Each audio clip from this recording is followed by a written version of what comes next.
All right, next steps. We're going to start processing the drums to clean them up and get them to be the best we can make them. So I'm going to just find a spot where the drums play. Let's go with a pretty...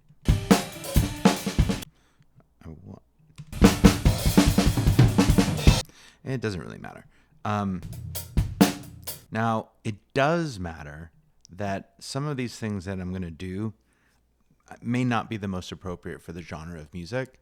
In this jazz fusion kind of world or jazz where there's a lot of ghost notes on the snare drum, meaning little extra notes that aren't as loud as your backbeat snare.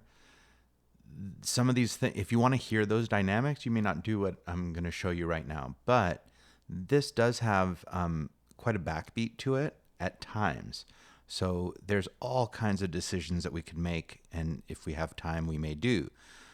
For example, there's this section that has a strong backbeat, but there's a section later when the solos are going on.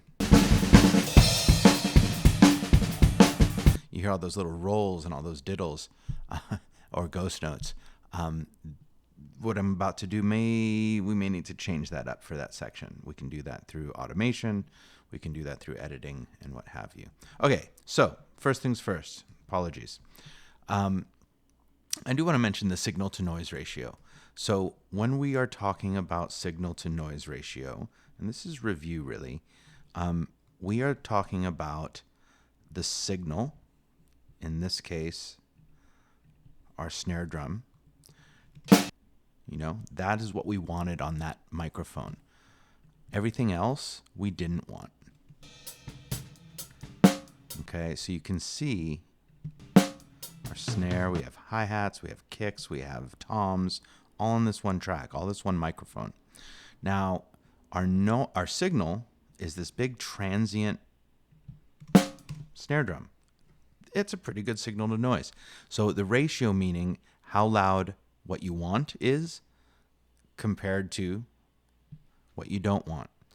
Now, the issue with noise, and the reason that I'm bringing it up at this point, is that it's a compounding factor in your sound.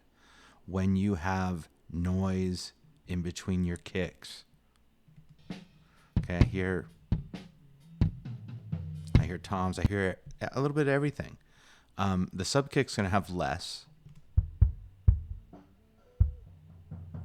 and it's all really low frequencies, but we'll kind of address that.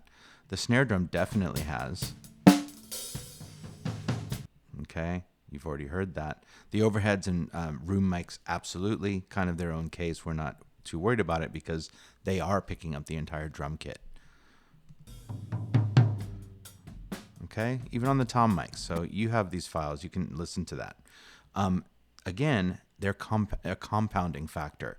So while a little bit of bleed, a little bit of noise, and bleed is how we refer to sounds that seep into or bleed into other microphones. The ones that we don't want is bleed, while what we do want is signal.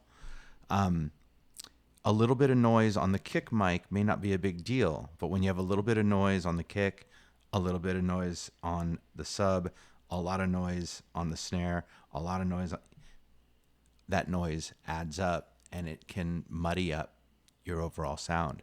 So there are some ways that you can address that noise. And the first one I want to talk about, well, the main one is what a noise gate is.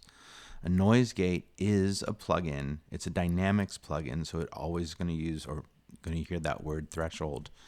A noise gate turns off a channel unless the signal's amplitude goes above a set point or the threshold. So it closes off the track. If I, again, come to my kick mic, I come up to my inserts, I go plugin, dynamics, and everyone here has the Dyne 3 expander gate. So I'm going to pick that up. All right, so this is the picture that I have over here. The main tools that we want, well, let's listen to what it does, okay? So I'm going to actually raise this ratio. I may come back to explain why in a second. But just out of the gate, you can hear the kick drum, but you no longer hear the snare and the hi-hat and all that, okay? So what does this thing do? It opens up the track so you can hear what you want, and then immediately closes it so that you can get rid of what you don't want. Now, the threshold is that point at which it's going to open. The attack is how quickly it's going to open up, because it's sitting closed. How quickly is it going to open up? Release, how quickly is it going to close once something goes below the threshold? You know, how quickly does it push down, or how quickly? And hold, how long is it going to stay open before, we start doing anything? So when that channel opens up, how long is it going to stay open? And there is one more, which is the ratio, which I'll talk about. But basically, it's how much noise do you want to be able to hear? How much do you want to attenuate to push down on that amplitude of the sound? Or do you want to hear a little bit of it in order to make it sound more natural? I'll maybe try and show you the example of that. So the higher the ratio, the quieter the bleed's going to be. So that's why I raised it from the default of 3. And I'll actually go up to 100. Okay, versus 1-to-1, which is basically bypassed. Okay,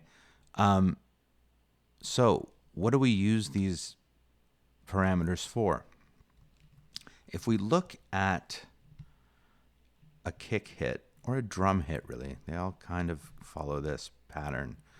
It's maybe easier to see in the snare drum because I have it bigger, but again, the concept's the same. So with drums, you have a transient, which is why we always talk about tapped transients, or a transient, which is a spike in amplitude. Drums they hit fast, they hit hard, and then they do tail off. They have kind of a reverb tail, but it's short, but it's there. So for example, it hits fast and it decays. So we're using these parameters to kind of open up the channel quickly. Okay, it's a fast transient. So I'm going to lower my attack. So we have milliseconds, and then I don't even know what US stands for. I forget. That won't be on the quiz. But obviously faster than a millisecond, because I want this thing to open up quickly. I want it to hold because I do want to I'm trying to recreate this decay pattern.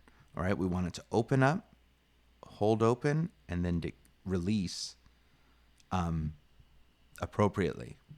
So I'm just going to play back this kick track and see if I can make it sound a bit more natural.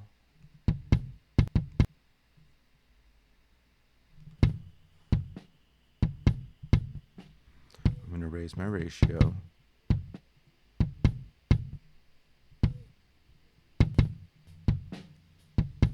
I'm turning it off to hear the natural sound of the drum of the kick. I think it's closing too quickly.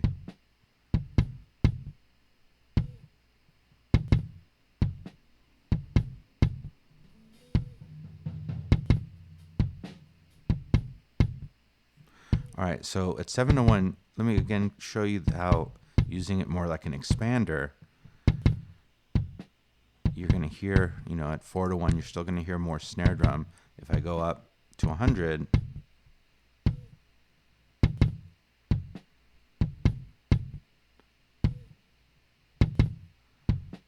okay, and I could really spend some time dialing that in.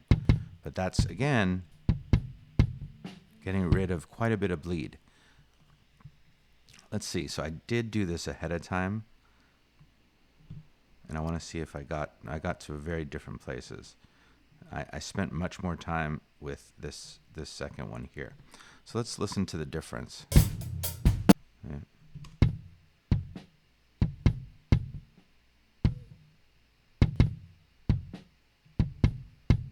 I would raise the ratio, I think.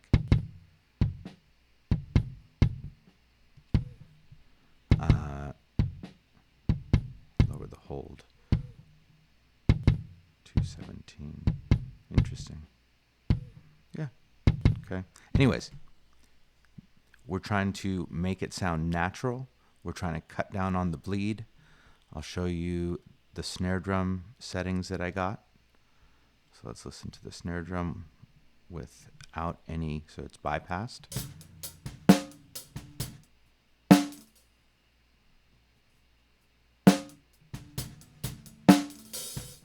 Okay, so I didn't go with a super high ratio. Very fast attack. About the same hold as I had for the kick drum originally. Threshold's going to be different because it's a louder kind of sound and the placement of the microphone. Anyways, I did the under snare as well. That sounds like this. Not a lot of bleed to begin with. The tom mics.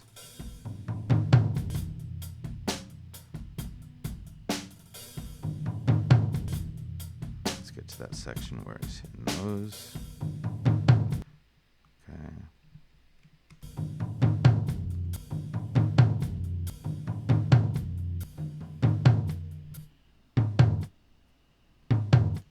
Okay, so you can hear that where there's a problem there because there's so many dynamics going into that roll. So I got to lower my threshold.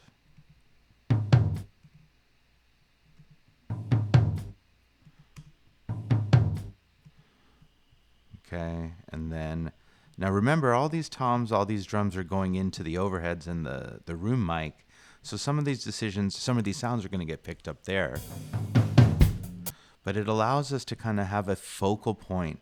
And I'll talk about this again when we get to thinking about compressing, because if we're going to compress our noise, it's going to bring up that floor. So in any case, that's the basic first step that I would take. Definitely with a rock song or a song that's just got a solid 2/4.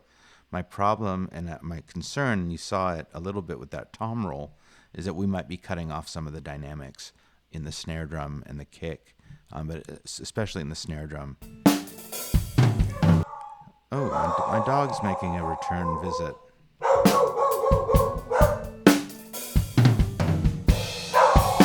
Okay, but I'm pretty happy there, and since he's making a point, we'll say gating is done.